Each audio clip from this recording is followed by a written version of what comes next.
Good morning and welcome to the 2023 Life Report release. My name is Draeger and I serve as the chair of the Life Steering Committee.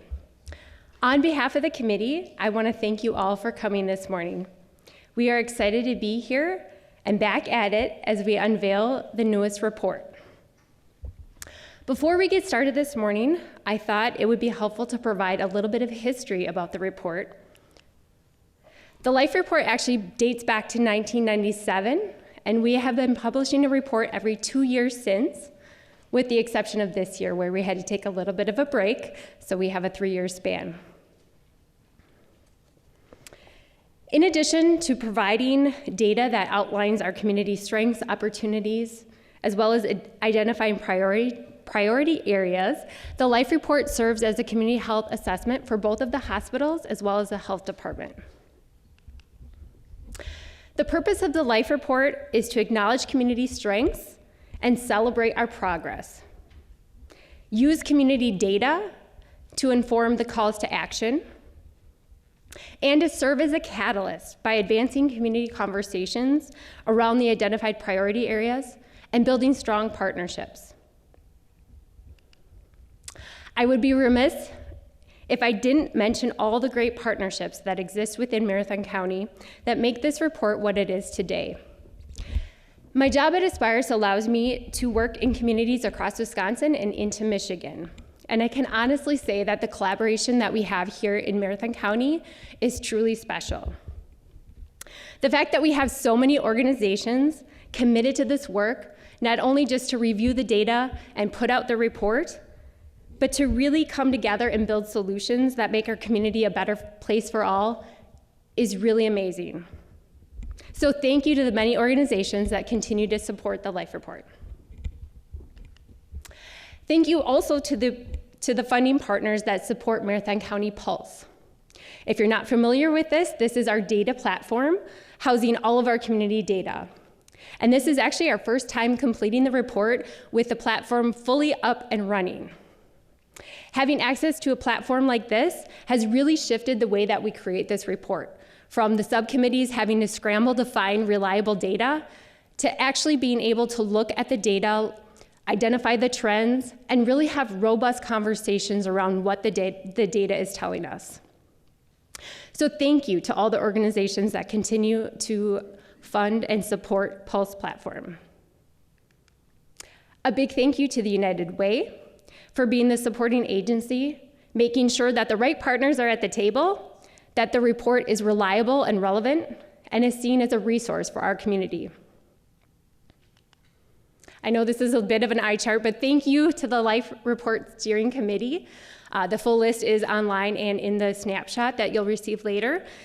As you can see, we have a wide representation from multiple organizations that come together to produce the report. Thank you so much for lending your time and your expertise.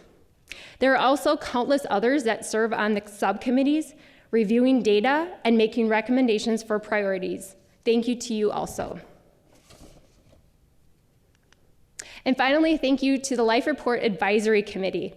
This group of community leaders reviewed the data that was compiled by our subcommittees to verify that it was representative of our community, making sure we were on track and didn't overlook anything.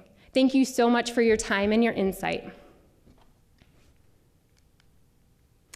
Just a little bit of housekeeping. You can find printed copies of the Life Report snapshot on the back table today as you leave. They will also be available at the United Way office.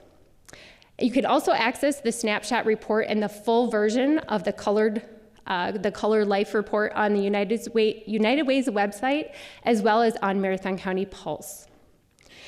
If you haven't visited the Pulse website, I encourage you to do so. There you can explore community surveys, data, stories, and more. And if you have any questions on how to navigate the site, please reach out to the Marathon County Health Department, and they would be happy to provide a demonstration. I just volunteered them. that they were going to do that. So, Aaron and Carrie have been, really involved in the Marathon County Life Report. They've been working with the subcommittees. They've helped us navigate the Pulse platform and making sure that everything is up to date. The data is all there and ready for us. So thank you, Aaron and Carrie, for all of your work. We couldn't do it without you. All right. So before we get into the calls to action for 2023, I thought it would be good to reflect a little bit on where we have been and the progress we have made so that we can understand where we need to go. So this timeline highlights some of the trends of the calls to action for our community dating back to 2011. As you can see, there are quite a few calls to action that show up multiple times, and there are some that only show up once. Either way, these calls to action have been important in building a strong, vibrant community. As I was putting this together, there were a couple of these calls to actions that stood out to me. I remember having a pretty robust conversation as a steering committee back in 2015 when we first identified mental health as a call to action. We weren't really sure how the community would feel about calling mental health to action, if we were ready to really talk about it, or how people would react. But we knew it was a growing issue, and we felt that identifying it as a call to action would at least spark conversation. I also remember identifying broadband access as a call to action, which seemed like a pretty small priority at the time, but we knew that it was important for all of Marathon County residents to be connected, especially those living in rural areas. Now, fast forward a few years and reflect on all the work that has been done in both of those areas, and it's pretty amazing as it set forth the foundation for us to build on. So I'm going to dive into each of these a little bit and celebrate some of the progress and success that we've been able to accomplish as a community. So I think that's a great place to start today as we realize how much work really has been done as a result of calling these priorities to action. The first one is basic needs. So if you remember from the timeline, basic needs was identified as a priority throughout the majority of the reports since 2011. I think he's here today, but I believe one of the steering committee members said it best when he said, if you take care of the basic needs of the people in your community, the rest will fall into place. That couldn't be more true. Looking at some of the progress in our community includes the establishment of the Community Partners Campus, where programs that offer assistance with basic needs such as food, shelter, medical care, mental health, and social well-being are under one roof, allowing better access to services and a more comprehensive approach. Another success includes food pantries in the Wausau metro area, transitioning from primarily boxed and processed foods to local fresh produce. This allows connections with the farmers and the ability to offer culturally relevant foods. There's a lot more success, but these are just some of the highlights. All right, then we move on to mental health. With mental health being a call to action first in 2015, progress was made actually really quickly, with Marathon County Health Department securing a $1.5 million grant supporting improving mental health in 2016. This grant helps support the establishment of the Marathon County School-Based Counseling Consortium, that is a mouthful, in 2017. The amazing part of this is public health sometimes moves slow, but this actually moved pretty fast with the partners coming together to make this happen. And over the past 5 years, they've been able to provide therapy to over 2,000 students. This is pretty amazing progress and is just a testament to the community partnerships that we have in our community. Broadband access. Like I said, this seemed like a very small priority, and we knew it was a priority, but we really didn't understand how that might look in our community. So with it first called to action in 2017, a lot of conversation happened as a result of calling this to action, including the Marathon County Extension engaging stakeholders in a dialogue about broadband and cellular coverage in Marathon County. And then in 2018, it was actually added as a goal in the Marathon County Strategic Plan. And then in 2020, a task force was created that greatly expanded the broadband internet throughout rural Marathon County.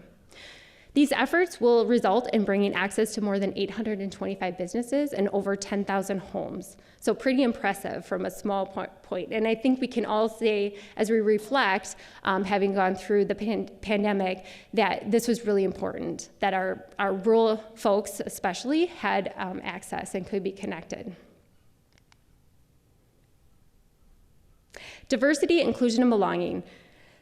Wow, that was a big call to action, and I'm glad it happened before the pandemic. But we called this to action in 2019, and a lot of conversation took place around diversity, inclusion, and belonging thereafter, including deep conversations regarding Marathon County's Community for All and Pride Month resolutions. Several community initiatives aimed at creating more diversity and inclusion spun out of these community conversations, such as Mosaic and WASA Pride.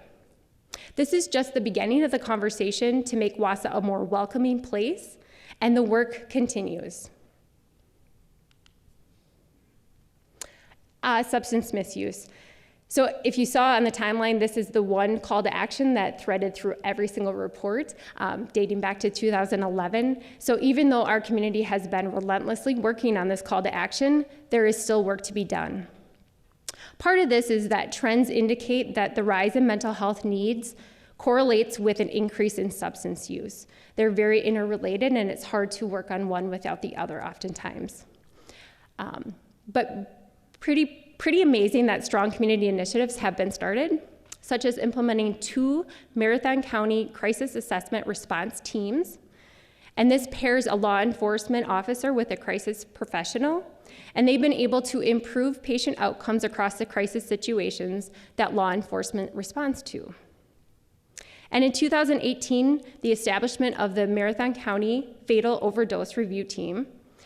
This team reviews accidental overdose deaths and provides recommendations for opportunities to improve systems and policies and address environmental changes in an effort to prevent future fatal overdoses.